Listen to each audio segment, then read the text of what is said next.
Donnie and Dolly, the team is supported by ableauctions.ca. Closing your business? We can help.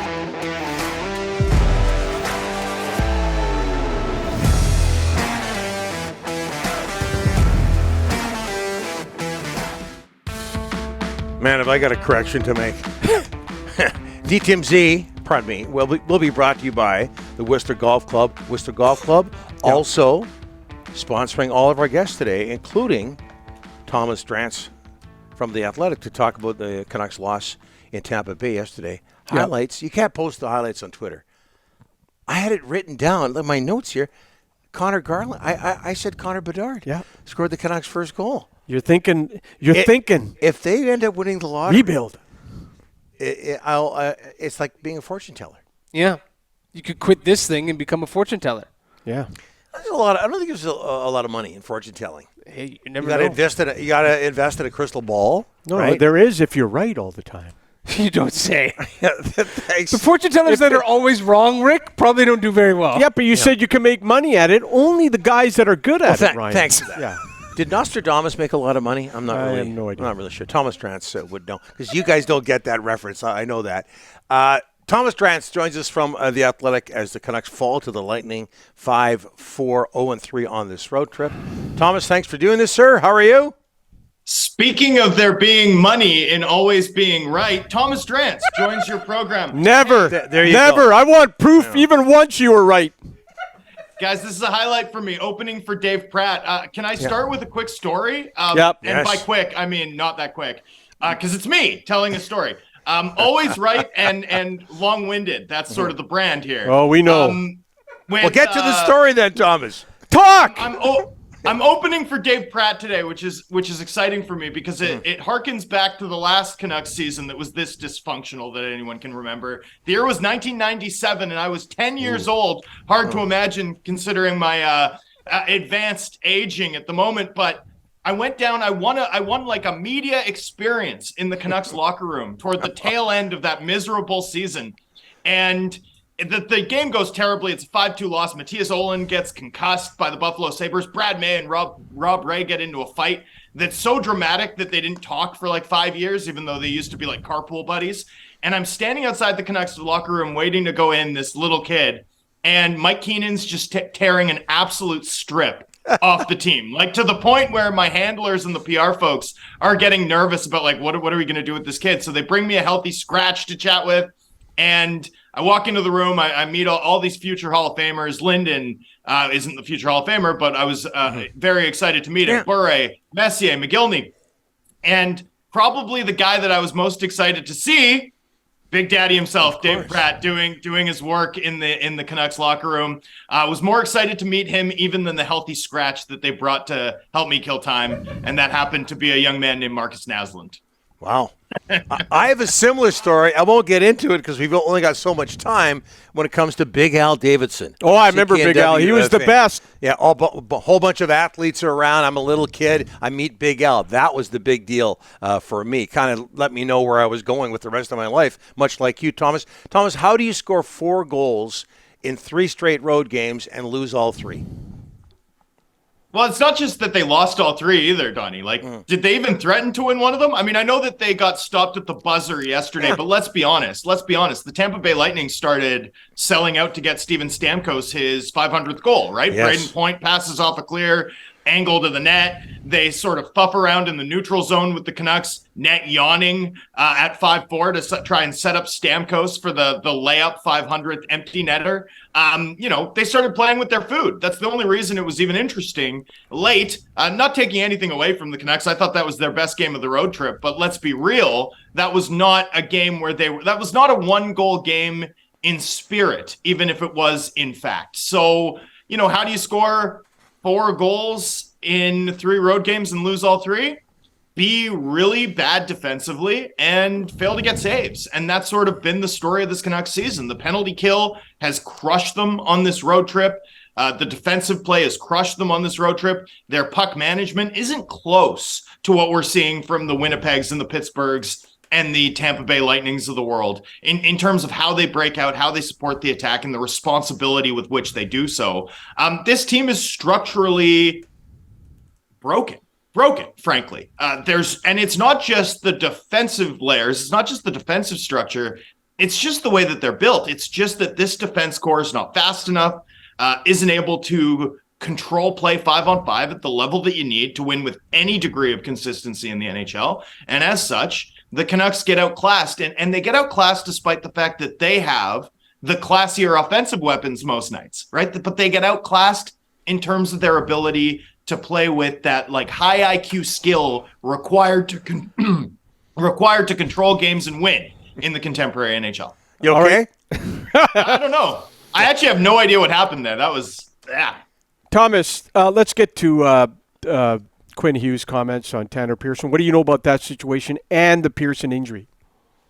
I don't know much, to be honest with you. I mean, Rick, what was it? 6 weeks ago, we were talking about the second procedure. Yeah, I never heard it referred to as a surgery, but I heard to it as a heard about it as a procedure. Yeah, we started sort of chatting about it and working it. You were able to confirm it, which was quality work by you, surprisingly. And no, I'm obviously just pulling your leg. The Canucks moved off from their athletic staff at the end of last season, right? Yeah, Jeff they Sanders did. And Dave Darn, Roger Takahashi. These were guys who'd been around for 10 plus years. They were the furniture down there. And, I mean, the Quinn Hughes comment, I don't know a ton about what he meant. I wasn't in the room for the question, so I don't know if it was as pointed as it read on Twitter. I did hear it today. I did hear the audio, and it certainly took me back. But, what I'd say is, just moving forward for the organization, like the medical room and the medical advice that players get from teams has to be sacrosanct. There has to be 100% bulletproof trust on that score. And if this hints at that not being the case, then there's work to do and hard questions that this organization has to ask to make sure that it doesn't happen again and that trust is rebuilt 100%. With every player in that room, and we don't know the details. And let's be honest. We don't know. We know some stuff, sure. but we don't know what happened and why it went from 4 weeks to 6 months. Thomas, Rick Tockett's name has popped up. What are you hearing there, and a possible coaching change? Well, I mean, to me, it makes sense that you do it at some point late in the season. It makes sense to me that you do it. Those 2 days after the Canucks return home from Florida, or from Carolina anyway, have always sort of loomed large for me. Like, we haven't heard a lot from Canucks management. The organization's having key scouting meetings this week. Like, doesn't that 2 days make sense to sort of chart a path, talk to your fans, explain what's gone wrong, explain how you're going to fix it, and maybe that accompanies, like, that's always loomed large for me as this moment on the schedule, but I don't have any intel. And in fact, I'd be a little bit surprised if there was a change made that quickly. Tocchet, not a huge surprise that that's a name involved, right? Considering his Pittsburgh ties, considering his resume as a defensive coach. He was a really lockdown.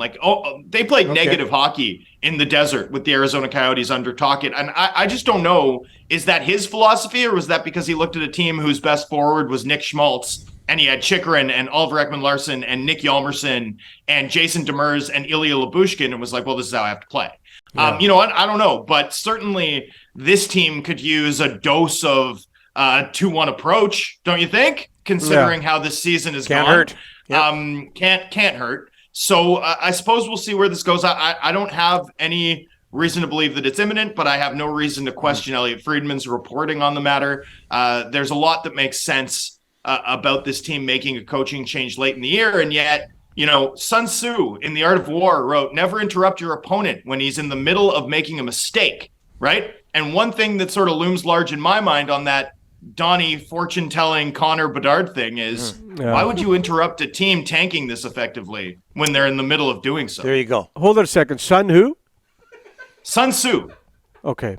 Yeah, there you go again with words and stuff that we have no idea about, throwing stuff out. Well, it was referenced in The Sopranos. Sun Tzu, and Sun Tzu is like, we're talking like one of the 5 most referenced books in the history of, Western and Eastern literature, bud. Come on. It's like the Bible, The Art of War. Don't recall War and Peace. don't recall reading Warren that, Beatty's but go on. Yeah, it's referenced in pretty much every second movie. The Sopranos has a Sun Tzu reference.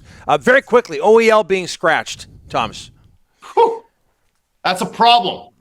That's a problem. I mean, very quickly, that's a really big problem.